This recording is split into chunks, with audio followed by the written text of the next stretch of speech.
നമസ്കാരം. എൻ്റെ മലയാളം യൂട്യൂബ് ചാനലിലേക്ക് എല്ലാവർക്കും സ്വാഗതം. ഇന്ന് ഞാൻ ചെറുകഥാ സാഹിത്യത്തെക്കുറിച്ചുള്ള ഒരു ആമുഖമാണ് പറയുന്നത്. അതിനു മുമ്പ് നിങ്ങൾ ഈ വീഡിയോ ആദ്യമായിട്ടാണ് കാണുന്നതെങ്കിൽ ഒന്ന് സബ്സ്ക്രൈബ് ചെയ്തേക്കണേ, ലൈക്ക് ചെയ്യുക, ഷെയർ ചെയ്യുക, കമൻറ്റും ചെയ്യുക. കഥാകഥന സ്വഭാവം മനുഷ്യൻ്റെ ജന്മസിദ്ധികളിൽ ഒന്നാണ്. അതുകൊണ്ട് എല്ലാ വിഭാഗത്തിൻ്റെയും സഞ്ചിത സംസ്കാരത്തിൻ്റെ ഭാഗമാണ് പഴങ്കഥകൾ. ഭാരതത്തിന് ഗദ്യപദ്യങ്ങളിലായി വലിയൊരു കഥാസമ്പത്തുണ്ട്. പഞ്ചതന്ത്രം കഥകൾ, വിക്രമാദിത്യൻ കഥകൾ, കഥാസരിത് സാഗരം, ദശകുമാരചരിതം, ബുദ്ധനെക്കുറിച്ചുള്ള ജാതക കഥകൾ എന്നിങ്ങനെ അതിസമ്പന്നമാണ് ഭാരതീയ കഥാസാഹിത്യം. ദേശാതിർത്തി വിട്ടും ലോകമെമ്പാടും വ്യാപിച്ച കഥകളാണ് അറബിക് കഥകളും ഈസോപ്പിൻ്റെ കഥകളും. പത്രമാസികകളുടെയും മറ്റ് പ്രസിദ്ധീകരണ സ്ഥാപനങ്ങളുടെയും പ്രചാരമാണ് ചെറുകഥയുടെ വളർച്ചയ്ക്കും വ്യാപനത്തിനും കാരണമായി തീർന്നത്. ആധുനിക ചെറുകഥയുടെ ഈറ്റില്ല അമേരിക്കയാണ്. 19-ാം നൂറ്റാണ്ടിൽ ജീവിച്ചിരുന്ന Washington Irving, Nathaniel Hawthorne, Edgar Allan Poe എന്നിവരാണ് ആധുനിക ചെറുകഥയെ സവിശേഷമായ സാഹിത്യരൂപമെന്ന നിലയിൽ വികസിപ്പിച്ചെടുത്തത്. ചെറുകഥയെ മനുഷ്യജീവിതവുമായി അടുപ്പിച്ചത് ഫ്രാൻസിലെയും റഷ്യയിലെയും കഥാകാരന്മാരാണ്. സാധാരണക്കാരും പാവപ്പെട്ടവരും അവരുടെ കഥകളിലെ കഥാപാത്രങ്ങളായി. യൂറോപ്പിൽ ചെറുകഥയെ കൂടുതൽ ആത്മനിഷ്ഠതയിലേക്ക് നയിച്ചത് കാതറൈൻ മാൻഫീൽഡാണ്. മലയാള ചെറുകഥാ സാഹിത്യത്തിന് കവിതാ സാഹിത്യത്തെ പോലെ വളരെയേറെ പഴക്കമില്ല. 1894 മൂർക്കോത്ത് കുമാരൻ മലയാള മനോരമയിൽ പ്രസിദ്ധപ്പെടുത്തിയ അന്യഥാചിന്തിതം കാര്യം ദൈവമന്യത്ര ചിന്തയേൽ എന്ന കഥയാണ് മലയാള ചെറുകഥയ്ക്ക് തുടക്കമിട്ടതെന്നും അതല്ല ആ കഥ 1897 ആണ് പ്രസിദ്ധീകരിച്ചതെന്നും വാദഗതികളുണ്ട്. 1891 വിദ്യാവിനോദിനിയിൽ പ്രസിദ്ധീകരിച്ച വാസനാവികൃതി എന്ന കഥയാവാം മലയാളത്തിലെ ആദ്യത്തെ ചെറുകഥ എന്ന് അനുമാനിക്കുന്നു. അതിൻ്റെ കർത്താവ് കേസരി എന്നറിയപ്പെടുന്ന വേങ്ങയിൽ കുഞ്ഞിരാമൻ നായർ ആണെന്നും പറയപ്പെടുന്നു.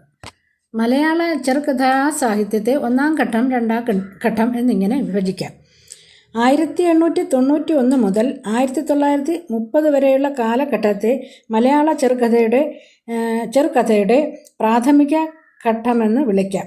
ഇക്കാലഘട്ടത്തിലെ പ്രധാന കഥാകൃത്തുക്കളാണ് കേസരി കുഞ്ഞിരാമൻ നായർ, ഒടുവിൽ Kunhikrishna Menon, CS Gopalapanicker, Ambadi Narayana Poduval, MR, KC Moorkoth Kumaran, K Sukumaran, EV Krishnapillai, കുറ്റിപ്പുറത്ത് Kittunni Nair തുടങ്ങിയവർ. രണ്ടാം ഘട്ടം 1930 ശേഷമാണ്. മലയാള ഗദ്യസാഹിത്യം പൊതുവെയും മലയാള ചെറുകഥ വിശേഷിച്ചും രൂപഭാവ പരിണാമത്തിന് വിധേയമാകുന്നത്. തകഴി കേശവദേവ്, പൊൻകുന്നം വർക്കി, കാരൂർ നീലകണ്ഠപിള്ള, SK പൊറ്റക്കാട്, വൈക്കം മുഹമ്മദ് ബഷീർ, ഉറൂബ് തുടങ്ങിയ കഥാകാരന്മാർ ഈ കാലഘട്ടത്തിൻ്റെ ചൂടും വെളിച്ചവും ഉൾക്കൊണ്ട് മലയാള ചെറുകഥാ സാഹിത്യത്തെ വികസ്വരവും പുഷ്കലവുമാക്കി തീർത്തു. സാമൂഹികവും സാമ്പത്തികവുമായ ഉച്ചനീചത്വങ്ങളും മാനുഷിക പ്രശ്നങ്ങളും അതോടൊപ്പം മനുഷ്യമനസ്സിൻ്റെ ദുരയും ദുഷ്ടതകളും തകഴി കഥാവിഷയമാക്കി.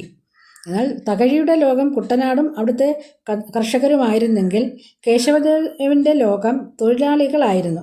ദേവ് തകഴിയേക്കാൾ തികഞ്ഞ റിയലിസ്റ്റാണ്. ചെറുകഥയെ ഒരു നിർവചനത്തിൽ ഒതുക്കാൻ സാധ്യമല്ല.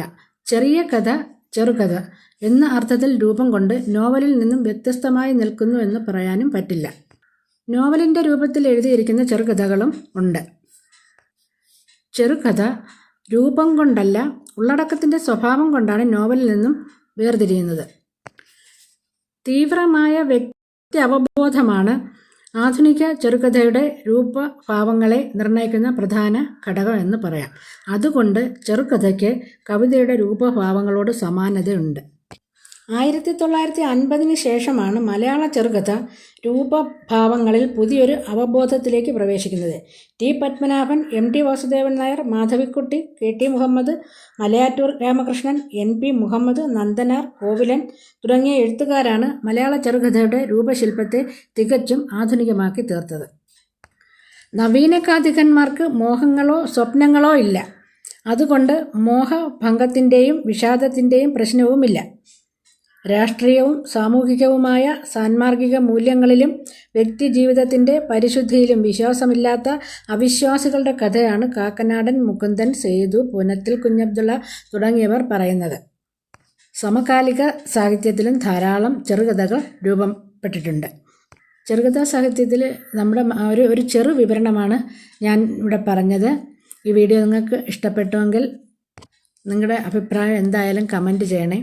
അടുത്ത ഒരു വീഡിയോയുമായി വരുന്നതുവരെ നന്ദി.